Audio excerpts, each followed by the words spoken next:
نبی صلی الله علیه وسلم په یو صحیح روایت کې فرمایلی دی چې سود کول او د سود 1 روپۍ اغستل دا د دې ادنا ګناه چې دا هغه څه ده ولعیاذ بالله لکه یو سړی چې په حالت د اسلام کې جان بوج کر خپ پوی باندې د مور سره شپږ د شکرت زنا او بدکاری وکي او یو روایت کې راغلی په بیت الله کې وکي په کعبه کې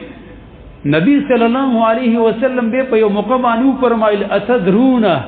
ارب الربا د دینم د تغړ سود نه خېما په سودونو کې د ټولو نه غړ سود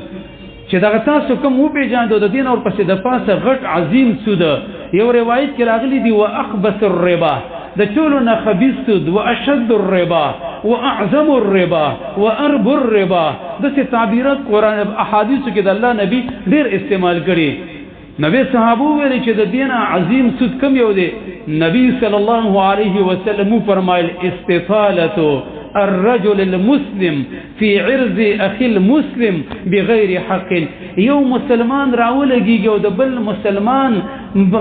غیبی بیان یو داغه چې کوم دی عیب جوړی کوي هغه پسې بد ردی وي داغه کردار کوشي کوي نه دا د عظیم سود دی دا په سودونو کې د ټولو نه خطرناک خبيث او دغه رنګي عظیم سود دی او به ویل ثم تلا رسول الله صلی الله علیه وسلم هذه الايه به رب العالمین د بین نبی صلی الله علیه وسلم د الله رب العالمین دا فرمان دا آیت په تور د شاهد باندې ولستو چې والذین یؤذون المؤمنین والمؤمنات بغیر مکتسبوا هغه خلک چې هغه مؤمنانو نارینه او زنانو ته تکلیف ور کوي هغه ته ایذا ور کوي ضرر ورته ور کوي په لاس باندې په خله باندې داغي جان ته داغي مال ته